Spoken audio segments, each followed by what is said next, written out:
Blog Talk Radio. Welcome to the Good Radio Network, radio that does a world of good. This isn't your average talk radio show. Blah, blah, blah, blah, blah, yeah.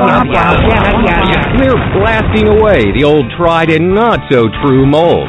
Instead, TGRN turns talk into action. And action leads to doing positive things for people, our environment, and even the animals. Well, I'm only one person. What can I do? A lot. Join host Frankie Picasso while she turns talk into doing and gets results. This is the Good Radio Network. Yes, you can do it if you try, even if you're just a regular guy. Now here's your host, Frankie Picasso. Good day to you, and welcome to the Good Radio Network. I am so pleased to be with you today, and I'm really excited about our guests. But first, the Good Minute.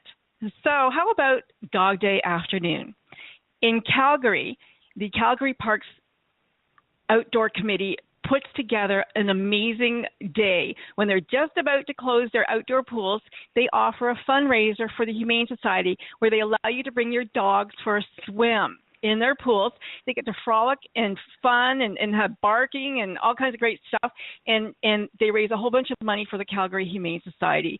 And I just wish that we could do that everywhere because my dog absolutely loves to swim and would enjoy that so much. How much fun would that be, just to jump in the pool with your dog? I love it.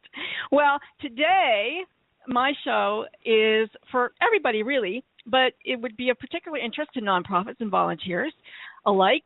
Carol Long and Matthew Martindale are the co-founders of the Great Positive, a social good platform that helps nonprofits find a way to better engage with its donors and volunteers by making it easier for individuals and groups to discover ways to give back, stay informed, and keep track of their social impact.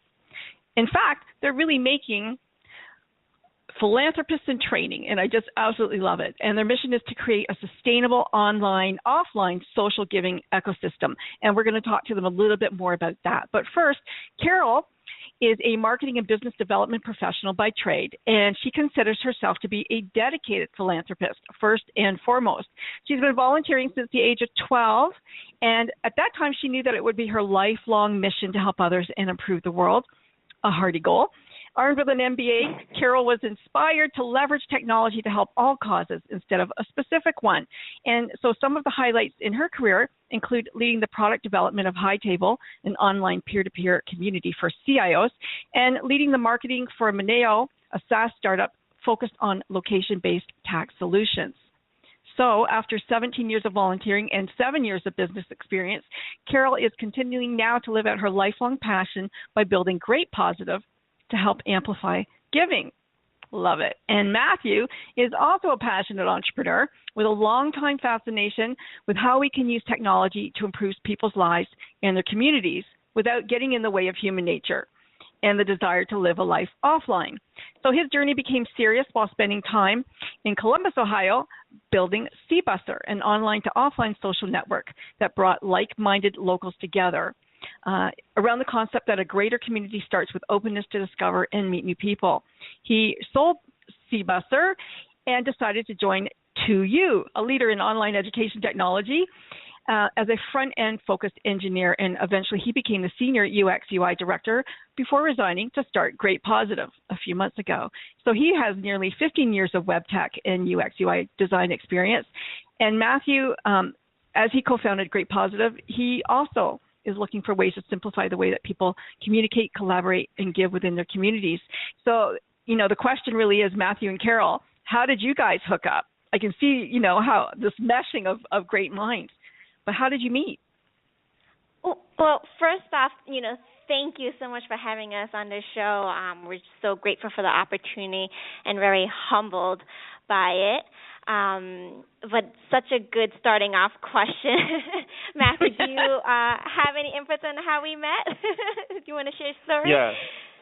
Yeah. So it's actually funny because being the long history of being passionate about finding ways for people to discover each other and giving more opportunities for you to meet like-minded people through technology and the internet.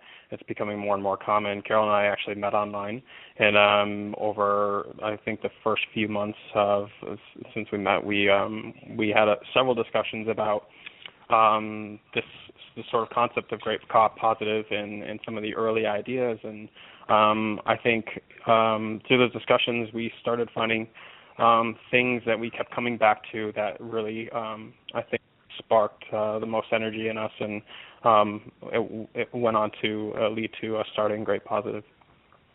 And it's funny because one of the pictures that you posted on your website, it actually captured us volunteering at a composting site just a couple of days into meeting each other online. And so, it goes to show it's just bringing that online relationship offline and building more meaningful connections. And, we came together, and now we're building Great Positive. It's amazing. Now, did you meet through his C-Busser, or did you meet on a dating site, or did you meet on a techie site? Inquiring minds want to know. All right, you caught us. We actually did meet on a dating site. How about we.com? Oh, that's awesome. I love that. I love it. I think that's, a really great way to meet people, especially when you're busy and just don't have time. But look at, your value system obviously meshed. You're out there volunteering within days of meeting. I love it. And now you're creating something that is so special and so needed for these nonprofits. Yeah, go ahead. Go ahead, Carol. No, it's just like you said, it would have been nearly impossible just to meet someone like that just in person at a bar, at a party. And because our profiles were so aligned and we knew that we both wanted to give back in more meaningful ways, that's how Great Positive was born. And right now we're working really hard to solve the gap within technology for nonprofits and figure out a way to make it a more efficient system for nonprofits. Magical thing, how technology works. I know that you posted recently how many volunteers there are in America. Do you recall that number? I think you posted it today, maybe. Yeah, 64.5 million Americans volunteered last year, amounting to close to 8 billion hours. Wow, that's a lot. And do you know how much money they raised? Yes, approximately $360 billion. That's about 360. Yep, $360. Wow, $360 billion was raised by volunteers for organizations, nonprofits, and others alike, I assume. So that's a lot of money. Why is there still a gap? Why is there still a gap? So and I hear it over and over. Interestingly enough, only 6.4% of those donations were made online. Surprisingly, right? You think that we're in the age of the internet, we're glued to our phones, but only 6.4% of donations are made online. And that's, in part, it's really because majority of the givers right now are the baby boomers. And as that number shrinks and as the number of millennials grow, that number is just going to increase. And I think year over year right now it's growing at a rate of 13%, which is faster than the growing rate of about 4% right now. So we know it's coming. We're just on the cusp of online giving, and there are so many solutions out there right now that are trying to solve it. And so we're just one of those players who have sitting back and using our experience in marketing and technology, and we've figured out a way to make online giving accessible to everyone.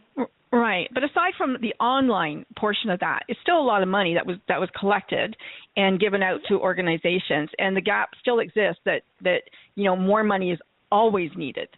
So part of it is due to attrition, right? People leave, people get they've given. There's compassion fatigue. People don't want to knock on doors. People don't want to answer doors. They're afraid. So online really is a palatable way to give, especially in today's society. The problem is, that. Go ahead, Matthew. Yeah, about 69% of the population gives currently, nonprofits lose over 60% of the donors every year. So that is obviously a big problem. When so many people give, but they're losing so many every year. So they have to replace them, and they have to come up with new ways, new marketing plans, new communication, new technology to try to figure out how to get donors back and gain new donors. And going back to the conversation about millennials and giving, the way technology plays a role in this, it seems like we have so many amazing things that technology has produced, and that's completely true. But it's only until somewhat recently in the big picture that we sort of figured out what really works, and I think we're still figuring those things out. And so you have a generation of, a long-time generation of the way nonprofits work, the way they raise money, and the way donors give. It's very old school in a way, and that's fine, but we're starting to figure out, okay, here's how we can utilize technology to create better results and quite possibly, and we believe, a more sustainable way of giving.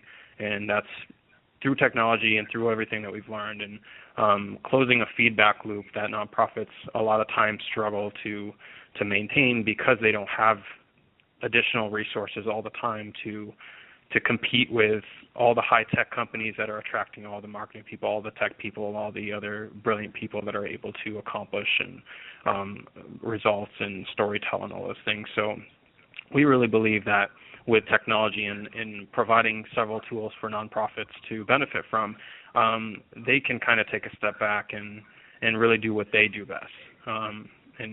We believe that that's how things get done, when you take people's strengths and you put them to work versus trying to do it all. And I think we can play a significant role in that. Yeah, and Frankie, great points, Matt. And just tying that into what Frankie said about donor fatigue, one of the ways we're solving that is that creating a way to personalize the experience and making it unique to everyone. Right now, we're used to nonprofits, sending us letters in the mail, emails about asking. Of course, there's going to be donor fatigue, but we're coming up with a way to involve supporters in a different way. So, for instance, when I turn 30 next year, I'm going to donate my birthday towards a certain cause and say, hey, instead of going out to dinner with me or going out to the bar or throwing a party, how about you donate $30 in good faith? Or for others, maybe they want to quit smoking. They're like, well, if I raise $1,000 towards the American Cancer Society or something, I will make a bigger effort to quit smoking. There's just the possibilities are endless in ways of how to involve people. And let's face it, majority of donors, they donate impulse, or they donate because a friend or a colleague asked, and that's not ideal. Of course, we want everyone to be educated on the cause that they're donating to, which Great Positive will also really solve in terms of how we've posed the facts. But, we're just leveraging how humans behave in their giving and using technology, once again, to amplify that. Well, I really like the way that you've created the profiles for the individual giver and for the campaigns. I mean, they're bright, they're fun, there's facts. You make it, almost fun to meet this person and find out who they are and why they want to give and what it means to them. And that's kind of nice to have a story. We learn by story and we engage with a story. So I think that's a really effective part of your marketing. One thing that's come up for me this week a lot, it's kind of really strange, is the idea of the gaming industry and how people are using, for millennials especially, this gaming satisfaction, reward, all that kind of stuff they're putting into efforts like what you're doing. Like, do you have anything like that, or have you thought of that, Matthew? Yeah, gaming's definitely sort of a fascinating trend that's happening. A lot of companies are coming up with really creative ways to get people who may not generally give as much, or just ways to get people to give more. And they're coming up with other creative ways to get them more engaged in giving back, generally through things that interest them already. And so, the gaming industry is a huge thing.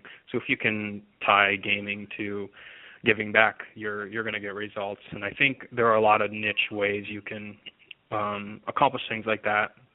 We don't generally have what I would call a gamification, but we are interested in the idea of the profile in general, because people over time, they give more than you may keep track of. And so when you see somebody's profile and you see the things they care about and all of the activity, the giving that they've contributed to nonprofits and volunteer hours and things like that, over time that stuff builds up, and it becomes a very meaningful profile, something you're very proud of. And I've always thought of there's certain aspects of life that I think everybody at some point sort of thinks about, and there's an important part is family and friends. There's relationships. There's the professional career, and then there's what you've contributed to society, and whether that's giving back or helping people in your lifetime or whatever. And it's sort of missing in today's technology world. Is we have Facebook, we have LinkedIn, and it shows off all these cool things, our friends and our lifestyle, and then we shows off all of our professional life, but we don't have that thing that shows off what we give back. And so that's we find this really interesting and something we want to build on top of. And also it comes back to the power of people when you give people a chance, and the whole idea of connecting with people that are like-minded. One thing when I was working with C-Busser is the one common thing was that everybody was in the same area and everybody wanted to meet new people. So when you have a common interest like that, it becomes actually really easy to get people together. So here you have people that care about things, that care about the world, that care about helping animals or people or solving big problems. So it becomes a lot easier and it removes a lot of the barriers that people tend to have, or nervousness about meeting new people. And when you get people together around powerful causes, amazing things can happen. So we really want to focus a lot of energy on that as well, and creating powerful communities for our nonprofits to be able to engage with.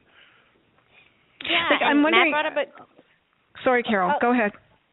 Well, Matt brought up a good point about how, there's not really one place that keeps track of our giving. And so, and I think we foresee over time, we will have all that data and we can actually really qualify things. It's not just about dollars, but it's about, how much food were you able to contribute, how many school supplies you were able to contribute. And just, I think visualizing that alone is a sense of gamification, not in terms of like a leaderboard or you're a mayor of this place, but more of just the qualifying things, bringing things to life and telling that story like you brought up. You hit the nail on the head. It's about building unique stories. And, of course, every nonprofit has a unique story, but now individuals will get to tell their own version of the story in relation to the cause that they care about. So you're able to track that data, and would you be able to say, Frankie, just donated, or she's reached a milestone of giving $50,000 or something like that, and at that price point, let's say, we can award her or reward her with recognition somehow? Is that going to be possible? Like, I'm just thinking either the organization itself or Great Positive or Great, Good Radio or somebody, Ambassadors of Good, recognize it. People aren't doing it to be recognized, but it's nice to be recognized. It's nice to be acknowledged for what you do because, let's face it, not too many people, acknowledge us for the good things that we do in our life. So it's like, they'll want to be off humble about it. Certainly. We aren't currently focused on kind of the rewards aspect. We are exploring some ideas. We're just trying to find the right fit, a good balance, right? Because there's, I think there's a healthy balance, and because especially when it comes to giving back,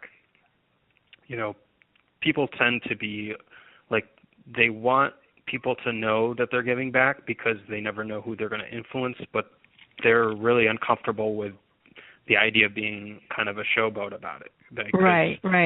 So it's finding the right balance where we can have this healthy community of people that are influenced by each other and not looking at each other kind of like we do on other social media platforms where the number of followers you have makes you kind of a better social media person for some reason. Right. So those type of things are just unhealthy numbers to care about too much. So we're trying to find we're going to explore this until we find something that kind of fits and doesn't rub anyone the wrong way. But I think there are plenty of opportunities, and the only reason we haven't put a lot of focus on them now is because we're putting so much energy into just making a great product in terms of fundraising and campaigns and things like that. And it is great. We have a caller. Let's take her great. or him. Hold on. Let's see. Hi, Area 630. You're on air. Hello. Hi, this is Ross Kincaid from Streetwise, and Not All Wounds Bleed. Hi, how are ya? Doing good. How are you guys doing today? I think we're all excellent. Great. How are you, Ross? Yeah, great. So good to hear from you, Ross. Yes, glad to hear from you guys too. I just want to give you guys a lot of kudos with, launching Great Positive and updating it and providing a lot of cool features to us fundraisers at the nonprofit that use it. So have you found an increase in funds coming to Streetwise?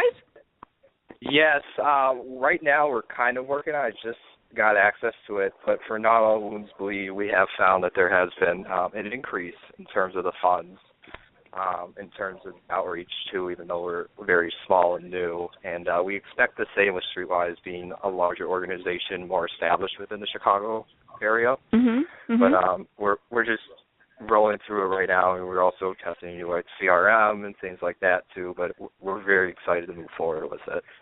Tell us all what you do. So for Streetwise is a nonprofit here in Chicago. We have 3 different programs. The first one is our magazine vendor program, where we give people a job immediately to sell our magazine, which is Streetwise Magazine. And they're buying and selling, and they're becoming entrepreneurs and learning marketing Are these homeless people? Skills. Yes. Oh, okay. That's the disclaimer. Yeah. Sorry. Kind of dive into it, and then I forget that part. Yes, they're homeless or at-risk individuals. So they're making an income, and then they get connected with our other 2 programs, which are Transitional Jobs, which is a 2-week course teaching hard and soft skills that are useful in the traditional job world. And there's also a part of that where we place people in employment and also support them for 30 days and provide the third piece, which is social and supportive services, which deals with getting public aid, food stamps, housing, general counseling, access to health services. So that's what we do there. We're expanding our reach as we speak. That's one of the reasons. Awesome. And, Yeah, do you help close them as well? Sorry, Carol. Go ahead. Say that again, sorry. I missed that one. Go ahead, Carol. It's okay. No, Go ahead, Carol. I was just saying, Ross has been with us, throughout the early days, and he's been there giving us feedback and growing with our product, and it's just I've learned so much from Ross. And even when he just joined Streetwise recently, I thought it was such a fascinating nonprofit. I think it's genius, giving homeless people, a meaningful way to have a job and make money on their own, and selling these magazines. I just thought it was brilliant, so I just wanted to add that comment. Learning so much from all of our clients. Thank you so much. Yeah, I love it here. Yeah. That's awesome. Great. Well, I really appreciate you calling in. And so you've noticed some numbers increasing. What about volunteers? Are they increasing? Right now, we get a lot of volunteers already, but that's what we're looking into. We haven't really dabbled into that, but we're expecting that it will help us manage them easier, because we're going through kind of issues in terms of finding placements. But how do these folks pay for the newspaper or the magazine that they sell? So there are 2 different methods right now. Number one is cash that goes directly to the vendor and to us indirectly. And the second option, which we're kind of going to transition away from, is PayPal. We're looking at we have mobile apps that have been developed but have not been piloted or tested, and I'm personally pushing for that, our executive director and a couple other people, just to see if they work for our customers, for the vendors and things like that. But it's primarily cash right now. Okay. And so you would recommend this to other nonprofits? Oh, yes, of course. I mean, it's been extremely awesome to us. Yeah, I mean, it just makes my life so much easier, and I just heard a couple of things that are going to be rolled out in the next couple of weeks and stuff that are extremely exciting for us, too. Fantastic. Well, thank you so much for calling. You're welcome. Thank you, guys. Thanks, Ross. Take care, Ross. Bye. Take care. Bye-bye. Well, there you go. straight from one of your clients' mouths. That's awesome. That was really sweet that he called in. I was wondering, are your nonprofits all U.S.-based? Yes, yeah, and that's solely for the reason of, tax reasons, so that all donors make sure that, their donations are tax deductible. That's all. Right. Okay. Yeah. I just found out this year, and I don't know why I just found out this year, but that I was donating to all of these causes, and I couldn't write them off because they were out of country. So that was kind of strange. It's funny because about 2 weeks ago we started a conversation with an international NGO, and we're looking to explore ways to streamline that process of being able to get tax-deductible donations for international nonprofits in the U.S. So that's also in the works. Not in the immediate future, but it's something that's on our radar. Right. Well, I'm in Canada, but it would be nice if they could, Canada and the U.S. are so close, right? It's so silly, but it doesn't matter. You know what? It's still a really wonderful, and maybe you'll expand to Canada too. So, I mean, there's lots of crossovers with them. Now, I know that a lot of people, if you remember back to what happened in Haiti with the Red Cross had received millions of dollars and to rebuild homes and schools and things like that, and they didn't use any of the money. They decided against better wisdom that they would hold on to that for something else. So are you finding that with the big organizations, or do you call them or do anything like that? Because when I give to an organization like Mercy Ships, I give to Mercy Ships, I like knowing that 100% of my money is going to the cause that I want to give to. For instance, when I'm also an artist, and when I paint for Mercy Ships so the whole money goes to give a child cleft palate surgery. And I know, because I discussed with them, that every time I give them money, that some child's going to have a surgery, and I like knowing that. So do you find that you've met other people like myself that want to make sure that the money that they give goes to what it's supposed to? Absolutely. Yeah. It's becoming more and more of a standard for nonprofits that they put a great amount of effort into being transparent, and also nonprofits that have a 100% model, which 100% of the money goes towards the cause, are more and more becoming kind of the leaders.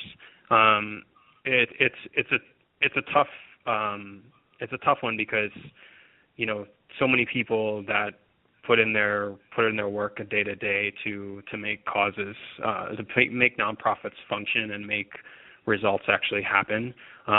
Things need to get paid for, and it's really tough for nonprofits to be able to find additional money to be able to cover operational costs. So that's always a really tough one. I think the most important aspect for nonprofits is transparency, because I think the more and more that they are open about their numbers and how much money goes towards operational costs, the more likely people are willing to sort of get over the fact that some money is going to operational costs. I think it's knowing how much, what percentage is going to the cost and which is going elsewhere, versus not knowing it all and then finding out later that I think it rubs people the wrong way. So transparency is a big issue. And of course, the 100% model nonprofits, they're able to pull these things off. They have a lot of in-kind donors that are covering other costs, and it's extremely it's a lot of work, and it requires a lot of partnerships. So it's one thing that donors sometimes need to keep in mind is that nonprofits have there's a lot of scrutiny with nonprofits versus like a company that is charging you extra for what the product actually would cost, because they're covering operational costs as well, but we don't really balk at that nearly as much. But there's something to be said about transparency, and in our next release, we're actually there's going to be ways for nonprofits to be able to highlight the transparency, put some numbers in that say 75% of the money goes towards causes or whatever it is. So we do have the interest in continuously making that possible for nonprofits so that they can demonstrate the really good information for potential donors. Yeah. I don't have a problem with them making a salary. I think people deserve to have a salary, but I have a problem with them making a $400,000 salary or taking money for a specific reason and not taking that money that I gave you and putting it there. Like, that's wrong. Like, that was cheating. And what Red Cross did was, just out and out theft, really. Yeah. Who knows what they're going to do with that money? And that's sort of the part of the process. Yeah, it's an education, because actually we talked to another large nonprofit that's comparable to the Red Cross, and when they raise emergency, they told us that, this was a learning experience. They said that they always have a certain amount of money in reserve for emergency relief. And when disaster strikes, they actually have, millions set aside. And so when they're raising extra money when a disaster does strike, it's actually just replenishing that bank and for future things. I know it sounds it's a gray area, but at the end of the day, I can understand that too, Carol. I can understand that. But they never took the money and did what they said they were going to do. Right. So it doesn't matter if I got $1 million in the bank reserved and you're going to fill it back up. That's cool. But take that $1 million and build the houses, rebuild them. Yeah. But they never did any of that. No. Absolutely right. And so that's where transparency will come into play. And hopefully, Great Positive will be able to highlight that. And, it's an education process. That's fantastic. And keeping people accountable. Yeah. I love what you guys are doing. I really do. Like, people give a lot, and they're asked to give a lot, and sometimes it's embarrassing. You go to a grocery store and they set up, they've got their own charity. Hey, do you want to give $1 to our charity or $2? And you go, no, thank you. And they look at you and you say, hey, you know what? I already gave to 10 people today. Like, how many people are you expected to give to, right? And so with everybody giving, it does become a little bit tiresome. Now, you mentioned, I think it was you, Matthew, that you. I think it doesn't matter. Millennials aren't giving as much. Maybe it was you, Carol, aren't giving as much as the baby boomers. Now, do you think that's because they don't make as much money, or they're just not? It's not in their character. I think it's just a stage in life. Probably, when you're younger, you have less extra money, and you might not.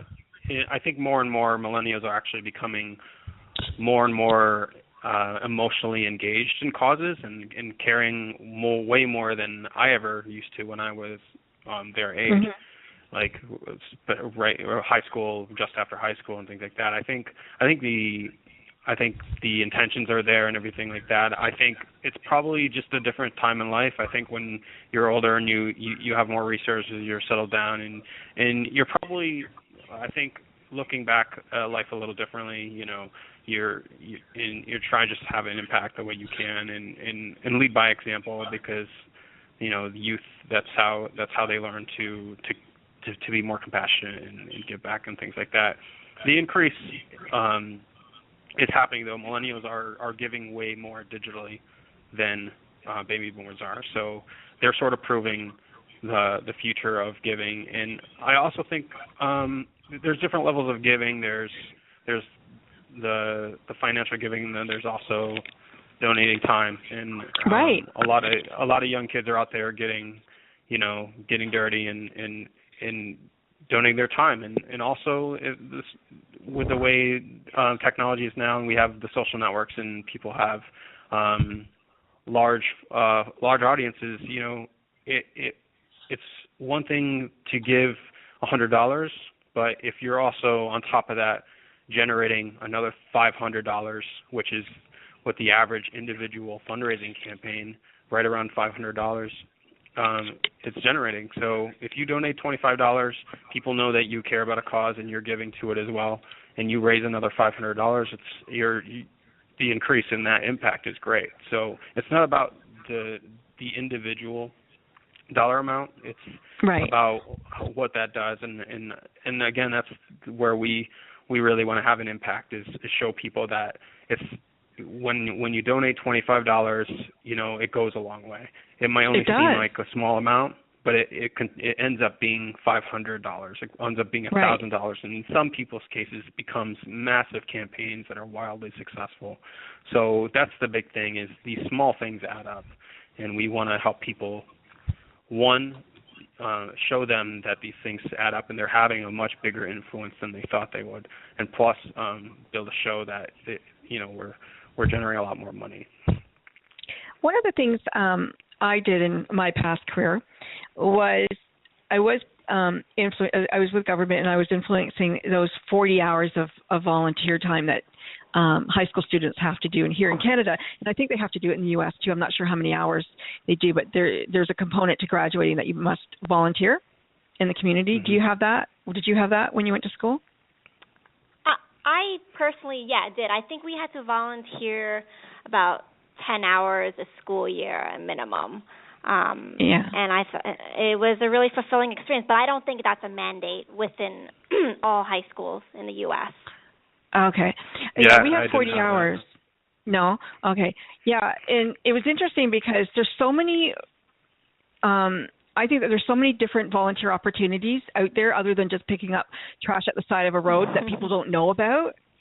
And it'd be interesting, I don't know if you're interested in doing it, but I think it would be interesting for somebody like Great Positive to go to high schools and tell them about, look at all the different nonprofits you have, the volunteer opportunities that exist, going to, South America and bringing eyeglasses, or, who knows, right? There's just so many different opportunities that people have no idea they could do as a volunteer and learn so much by doing it. Yeah, and then also there's opportunities to learn a lot and get involved. And then I think another important thing for people to remember is that using what you have and not trying to be something you're not is important. And one thing we've really tried to focus on our energy on is realizing that everyone has a different situation in their life. Some people have more money than others. Some people have more time than others. Some people have larger networks than others. And using those things that you have instead of the things you don't have, and using them to the best of your abilities. If you have money and you can give more than others, that's great. You can do that. And if you have more time than somebody else, you're the person that's on the ground volunteering, and that's okay. As long as, giving back doesn't have to be, you have to volunteer, you have to give money, you have to do this and you have to do this. Just do what you can do your best at and within your means, and do it well. I mean, I think there are so many different ways to give back that and it's completely okay to not give money and give time, or not give money or time because you don't have it, but utilize the network that you have because you can influence a lot of people. And I think when people become okay with that, we're gonna see a lot more progress in things. Yeah, and I would love to, for Great Positive to be that platform where we can educate and inform others, like you said, going out to high schools.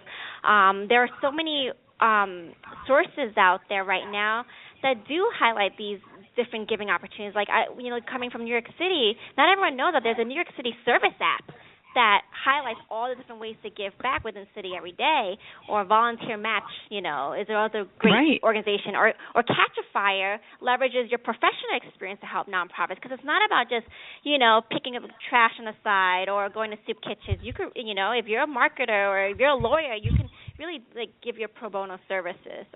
The possibilities are endless. Like I introduced you to Spare New York City, right? Where you dine out and you can just round up your bill and it goes to the food bank, stuff like that. It's awesome. Like, it's just, there's so many easy ways now to give money. And you're right, Matthew. You know what? Even if it's $2 adds up. Pennies add up. Absolutely. It all adds up. We get caught up in our world because $25 doesn't go a long way. But $25 goes a long way other parts of the world. And so, I think we take for granted a lot of things sometimes, and we try not to, but that's one thing to keep in mind. I think showing people that $2 goes a long way, and even 10 cents can go a long way. So there are people that live on $1 a day, that feed families on $1 a day, right? Yeah. And a lot of times you'll have organizations, if you give, then they'll match. And so you might not know that, but you giving $5 is they've matched it. Now there's $10. So I would never be embarrassed about giving a small amount. No, and the volunteer. Go ahead, Carol. One of the nonprofits that we work with on our platform, Rescuing Leftover Cuisine, I think they gave us an amazing stat. For every $1 that you contribute, it saves 100 pounds of food, of waste. Wow. They're the ones who go around to restaurants and events, and they pick up the food and they redistribute it to shelters and churches and and food pantries. So $1 equals 100 pounds of food. Wow. Yeah. That's amazing. Mm-hmm. Carol, you started giving at a really young age, and I'm wondering, was that influenced by your family, by how you were raised, or just something inside of you? It's always it's a mixture of factors. Of course, my family, we're all very generous people, generous to each other, and so of course being around that has made it. But just I think also growing up in I wasn't born rich. I lived I had a very humble upbringing, but I was also very appreciative of what I had and what my family had to provide and what my community teaches. And so because I was so grateful and happy where I was, I gave back the way I knew how to, and at that point it was just volunteering, and because I felt like everyone deserves a chance to be happy. That's how I started with it. Yeah. Yeah, and I Matthew, can sort of relate to that. Do you have that example? Yeah. Yeah, I mean, I wasn't as involved when I was younger as Carol was, but for me, it's a similar scenario where growing up, I'm not from a wealthy family, so I think just over time, money, I don't value it as much as I value other things, so it's never something that I'm kind of chasing all the time. But I see how things can impact other people. Like, I get emotionally fired up and connected to other people's stories and struggles, and even whether it's the struggles or the really great positive stories of people overcoming something or just doing something great. That's stuff that really makes me want to do this kind of work versus something else. So for me, that just really impacts me a lot. So I sort of chase things where I can either help people or help a lot of other people help other people. As long as it's impacting somebody's life positively, that's really all I care about. I love that. Okay, we have a caller. Let's see who it is. Hello, area 682. You're on air. Hi. Hi, this is Richard Sumner. How are you? Hi, Richard. Good. This is Frankie. How are you? Hey. I am doing good. Hey, Kara, how are you? This is Richard. Hi, Richard. Good to hear you. It's always great to hear you. Who are you with, Richard? I am with a different few organizations. I am with For Love and Art, which is, and both of these nonprofits are here in Dallas, and another one which is called YOTM, World Foundation. Okay. And what does that one do? So the For Love and Art is a nonprofit that's focused on bringing the museum art experience to those with limited mobility. So what we've partnered is with the museums around the country, the Smithsonian, the DMA, the Met, the Getty, bringing that art experience to those with limited mobility. So those in hospice, those in VA hospitals or children's hospitals who cannot go to the museum. So through the museum outreach program, we then bring those masterpieces to them bedside. Wow. And the impact, oh my gosh, of this experience, what we've seen on the hospice side alone, and we're putting the numbers together to scientifically show, but what we've seen in observation is between a 17 to 20% reduction of pain medication for those who have participated in the project, and it's just an amazing experience that happens. That's just on the hospice side. What we're seeing happen on the working with veterans is we have a special art book working with the Amon Carter Museum with all the war imagery that goes back to the beginning, and that particular book actually triggers those who have PTSD.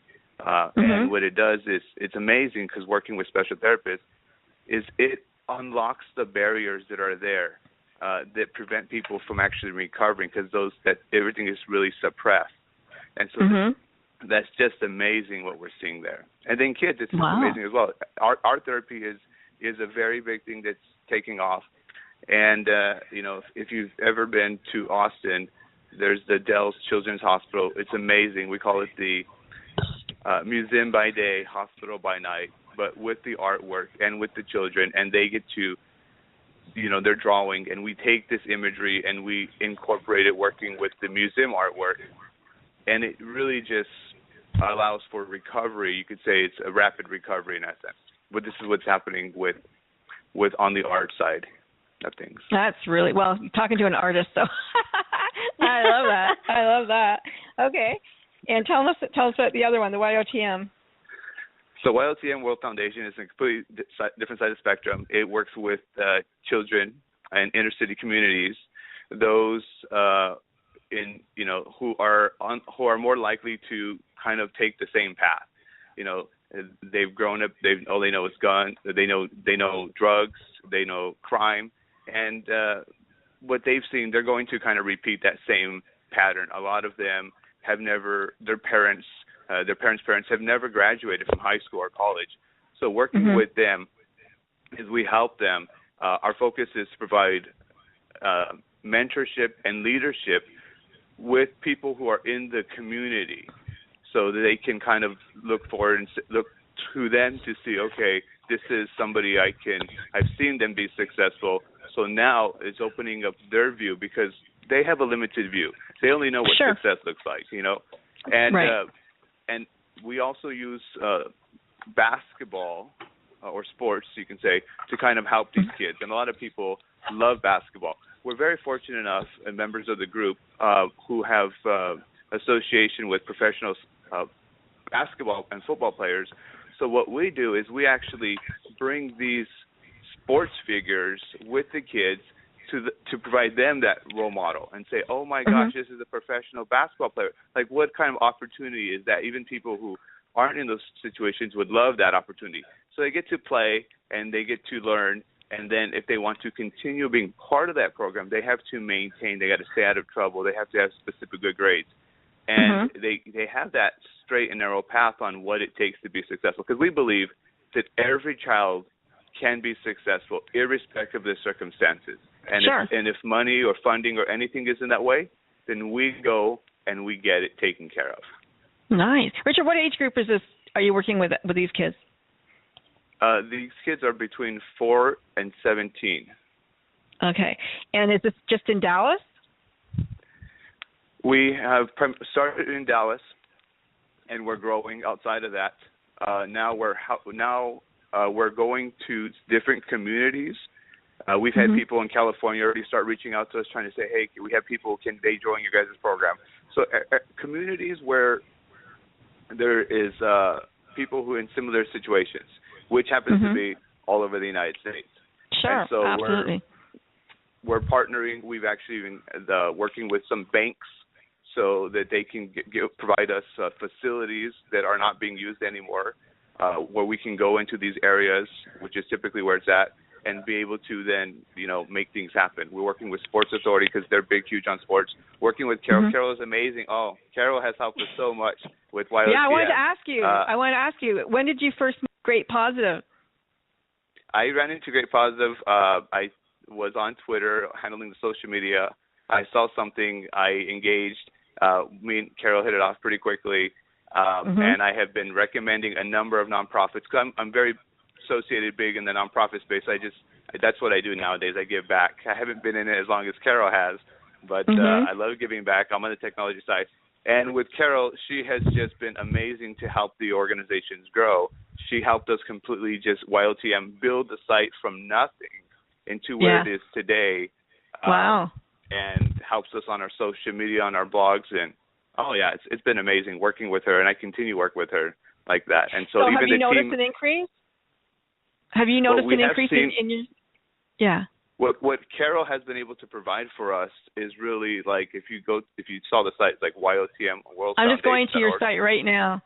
Yeah. You can see that it's like it's beautiful.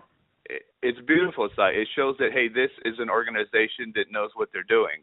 You can see that it's the reviews and everything, and just what it takes to actually be accredited, I guess is a good way to say, is what Carol has been able to help us provide for that organization. Because when it comes on the, big part is getting donations. And so when people go to the site and they don't see that, hey, is this a secured site? Is this just some random thing or whatever the situation is? Right. So Carol's been able to provide that behind it when people go and they say, oh, my gosh, we get people going to our site because we get volunteers. People go to the site, there's no question. Okay, they sign up, big organizations, how can I help?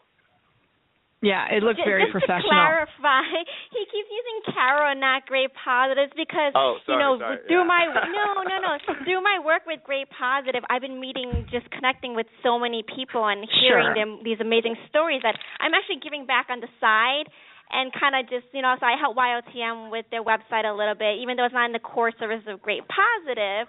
And so that's why he just brings up my name. But yeah. Right. Oh, yeah. I mean, Great Positive. Yeah, people refer to Carol as Carol or Great Positive, but one and she's the face of Great Positive. Matthew's, I guess, in the background a little bit doing engineering stuff, and Carol's the marketer, so it's always going to be her face, I think. Yeah. But I don't get to Matthew be front and center. Matthew is just as important. Yes. He has done some good, amazing things as well. Yes. You're the great guy behind the great girl. So there you go. There you go. Yeah, I just think it's absolutely amazing what you guys have created. Where you are at your stage of life, the age that you are, and just, this is just absolutely incredible. And I'm just so thrilled that you've allowed me to be a part of it by helping to share it. And Richard, what you guys are doing is fantastic with both of the nonprofits that you're working with. Really good stuff. Thank you so much for letting us know. Definitely, thank you. Thank you. Thank you, Take Carol. care. Thank you, Matt. Bye. Bye. One of the things that I struggled with the Good Radio was I wanted to keep it positive, and I wanted to be able to get people to help, some of the core projects that I felt, through the people that I've met on the radio that we wanted to continue to help, whether it was, monetarily or in kind or just through connections with people that could help them. We're going to Kickstarter shortly, and I wanted to make a video that was positive. So many times we look at this nonprofit world or the giving world, and they think, well, you have to make people cry. You have to touch their emotion in order to get their money.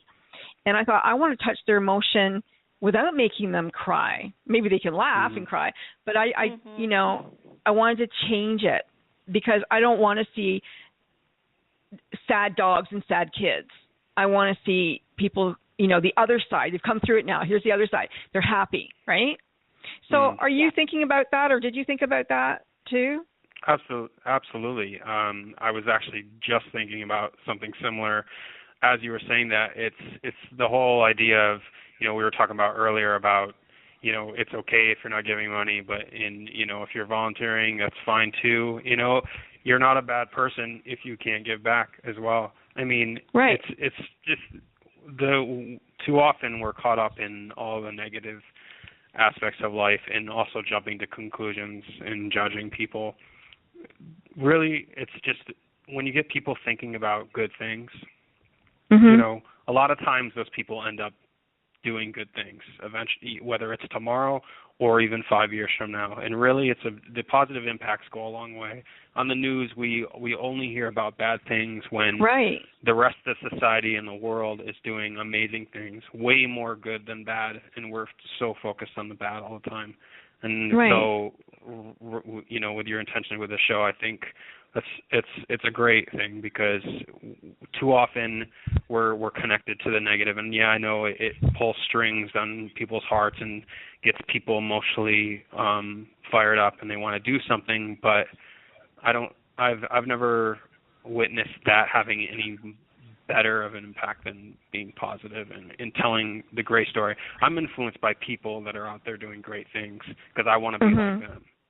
Mm-hmm. So, and I think I think we all are. Like when there's a great person in the room and telling a great story, you want to be like them. You want to go do the same types of things. So right. Emotionally powerful. You want to feel good as them. Yeah, exactly. Yeah. And I'm wondering, because you're meeting so many nonprofits and you're seeing their stories and their videos, how many are leaning towards the negative story versus the positive storytelling? I think the really successful nonprofits are just being factual. They're not showing children in really dire situations unless they are just painting a reality of, here's how we can help, not here are all the bad numbers. Right. Majority of nonprofits they're focusing more on the transparency, like Matt said, the facts, because you're helping out, you're donating, you're volunteering. This is the impact you're making, and so they actually have been focusing more on the positive side of things, which is refreshing to see. It's very refreshing. Right. Yeah. Absolutely. One of the things I always tell people, because I'm also a coach, is that when you want business experience that you don't have, go volunteer. There was somebody who really wanted to be a project manager, and I said, well, go volunteer with an organization as a project manager and get that experience. And then you can take that and translate that back into the real business world, and you can say yes, to work for Habitat for Humanity as a project manager. Well, that's really amazing, and now you can go back and get a job as a project manager because you have that experience, even if you weren't paid for it. You're going to get paid for it by taking, those tools now and transferring it back to a paying job. Yeah, I would, and that's a great point too, is like in general, I would advise anybody, like any person, go out there, find something they care about and do it for someone else for free. Just do it. It's amazing how that type of work can influence your life and where you lead yourself in life, because a lot of the things that I've learned are not because I made a bunch of money this way or got a lot of attention this way. It's because I found myself impacting other people more, and so I became connected to that. And then there are ways to have a be successful financially and in any other aspect of life, but also do really great work for others. It's out there, and you can create those paths for you. So anybody who's we need to give your web address. We need to give out some of your stuff because we've only got 2 minutes left. Can you believe it? Wow, time flew. Okay, Carol, give us your web address. Sure. It's just GREATPOSITIVE.com. Great, GREAT, positive.com. And we're also on Twitter, Instagram, Tumblr, and LinkedIn. And just a quick shout-out, this Sunday is Positive Thinking Day, and we're actually hosting our first tweet chat.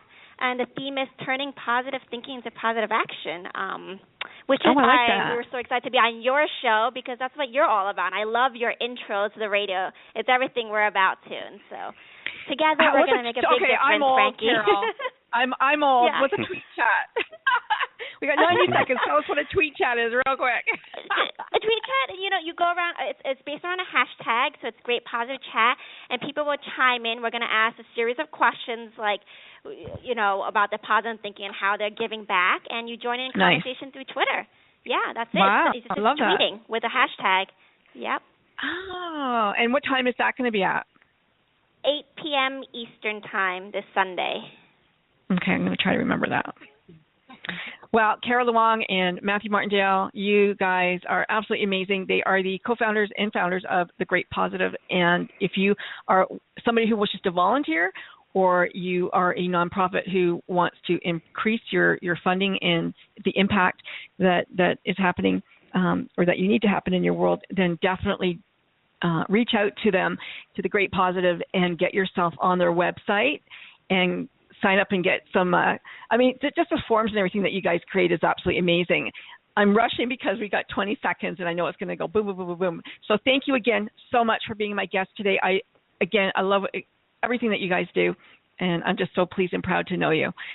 Have yourselves a wonderful day wherever you are in the world, and we will be talking to you shortly. You guys take care. Thank you, everyone. Thank you, Frankie. Appreciate it. Bye. Bye-bye.